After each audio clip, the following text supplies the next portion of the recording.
regret it? As much as people tell me to forget it, to walk away from it, that things happen, I do regret it. With every ounce, my body, soul, mind, and heart, I can't let go of it. It's in me, and regret is the biggest one. The mind always plays the what if situation. What if the sun was glaring in my eyes? What if it wasn't night, it was day? Or if it wasn't day, it was night? If the wind was shifting a little bit over? If someone else was in my spot? Or if I had blinked for a second, or if I didn't blink for a second? If I was situated at just a slightly different angle? Or if I was pushed back, pushed forward? The mind plays all the what ifs, and they constantly still do. So do you regret it? I regret it. I regret every moment of it. Post-traumatic stress disorder is a type of anxiety disorder that develops following exposure to an event that causes clinically significant distress, deviance, or dysfunction in an individual. The following video is a discussion of the characteristics of PTSD and the etiology, maintenance, and treatment of PTSD. According to the DSM-4-TR, in order to be diagnosed with PTSD, an individual must be exposed to a traumatic event that involves a threat of death, serious injury, or a threat to physical integrity. The patient must also exhibit 3 categories of symptoms, including re-experiencing symptoms, avoidance, and hyperarousal symptoms. Patients typically re-experience the event through nightmares, memories, and flashbacks. People with PTSD will often act as if the event is reoccurring during flashbacks, which can include a sense of reliving the experience, illusions, and hallucinations.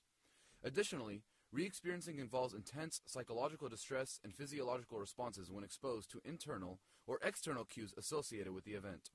All these features of trauma recollection will often lead patients to exhibit avoidance behavior, similar to panic disorder, in which the patient will engage in restriction and emotional numbing in order to avoid experiencing the emotions associated with the trauma. The patient will avoid thoughts, feelings, people, places, and activities associated with the trauma, and often will exhibit diminished interest, feelings of detachment, and emotional restriction to avoid experiencing the negative emotions associated with the trauma. This avoidance behavior can be very detrimental to a patient's life and interfere heavily in interpersonal relationships. Additionally, patients with PTSD display hyperarousal symptoms, such as difficulty sleeping, irritability, and hypervigilance. Finally, the patient must be clinically distressed or impaired and must exhibit these symptoms for at least 1 month for a diagnosis of acute PTSD or 3 months for chronic PTSD. If patients meet criteria for PTSD up to 1 month following a traumatic event, they are typically diagnosed with acute stress disorder. Several studies have implicated ASD as a strong predictor of the development of PTSD. A study published in the Journal of Consulting and Clinical Psychology in 1998 assessed patients involved in motor vehicle crashes for ASD and subsequent development of PTSD. In the study, 78% of patients diagnosed with ASD went on to develop PTSD. However, more recent studies have suggested that ASD is not as strong of a predictor of PTSD as previously suggested. In a follow-up of the previously mentioned study, published in the Journal of Consulting and Clinical Psychology, survivors of motor vehicle crashes were tracked over a longer period of 2 years.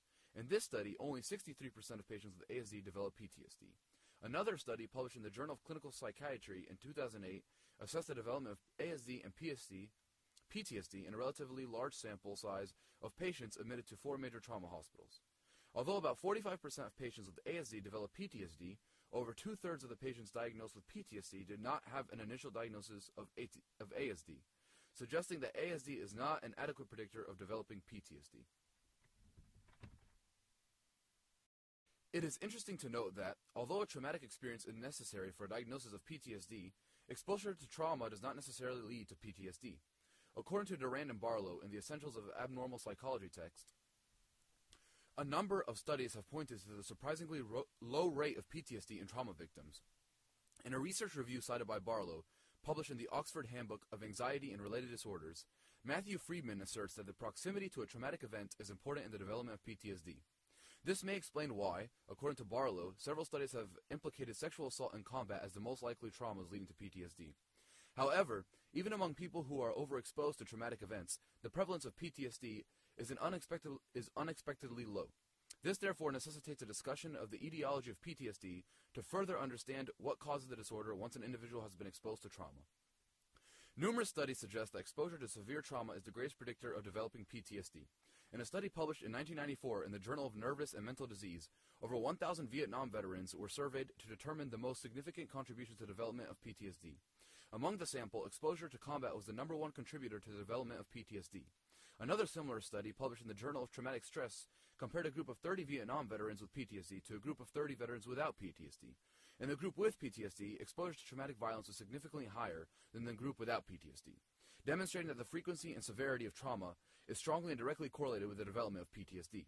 These studies support trauma as the greatest contributing factor to developing PTSD. However, as discussed earlier, a number of people who experience trauma do not develop PTSD, indicating that several other factors contribute to developing the disorder.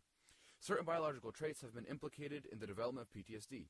A twin study published in the American Journal of Psychiatry in 2002 indicated that there are certain genetic influences that predispose individuals to being exposed to traumatic events, including personality traits, as well as genetic influences that govern the development of PTSD symptoms following exposure.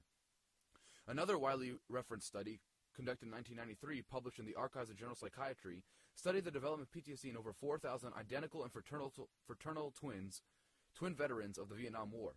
The study showed that probates with an identical twin with PTSD were much more likely to develop the disorder than an individual whose fraternal twin had PTSD. These studies indicate that there are certain genetic vulnerabilities that predispose individuals to a higher risk of PTSD. Certain general psychological vulnerabilities also exist that can contribute to the development of PTSD. According to Barlow, experiences during childhood that give a sense of unpredictability and a lack of control over one's environment can lead to a higher risk of PTSD. There are also certain specific psychological vulnerabilities that can contribute to PTSD besides the already mentioned traumatic exposure. A study published in the Journal of Traumatic Stress in 2006 examined how women responded to rape-related trauma in light of social support. Women with high social support were much more likely to have a lower severity of PTSD than women without a high amount of social support, implicating a lack of support as a specific vulnerability to developing PTSD. The maintenance of PTSD involves several cognitive and biological factors. According to the volume on neuroendocrinology of psychiatric disorders of the book series Progress in Brain Research, dysregulation of the hypothalamic pituitary adrenal axis in the brain and the norepinephrine sympathetic nervous system have been implicated in the pathophysiology of PTSD. Additionally, a dysfunction in the body's stress response has been implicated in the pathophysiology of PTSD. A study published in Biological Psychiatry in 2000 found that PTSD patients exhibit abnormally low urinary cortisol levels immediately after trauma and for years after. An article published in 2006 in the Encyclopedia of Cognitive Science suggests that low cortisol levels would fail to shut down the sympathetic nervous system arousal and adrenaline production following trauma and would thus lead to over-consolidation of the trauma within the brain, eventually contributing to PTSD. Several cognitive factors are also involved in the maintenance of PTSD. An article published in Behavioral Cognitive Therapy in 2009 suggests that PTSD is maintained by attempting to control the intrusive recollections associated with the trauma. The attempt to control the recollections prevents a change in the meaning of the trauma and the memories, and thus PTSD is maintained. According to Barlow, in the Essentials text, cognitive therapy in which a patient faces the trauma and associated emotions and develops proper coping procedures is widely accepted as an effective treatment for PTSD. Specifically, patients undergo a therapy called imaginal exposure, in which they recreate the events of the trauma imaginally and process through the emotions associated with the trauma systematically with a therapist. A study published in the Journal of Consulting and Clinical Psychology in 1991 compared different therapies in rape victims with PTSD and found that the greatest long-term outcome was in patients who received prolonged exposure therapy. Besides cognitive therapy, medications such as SSRIs have been prescribed for PTSD. A meta-analysis published in International Clinical Pharmacology found that SSRIs lead to significant improvement in PTSD symptoms in subjects in the interim. However, according to Dr. Rosenthal, SSRIs are ineffective in the long term. Post-traumatic stress disorder can be a debilitating disorder and can significantly interfere with an individual's lifestyle. However, with further research and increased awareness, we can decrease the stronghold that PTSD has on the lives of those affected by traumatic events. I can't take back the words I never said.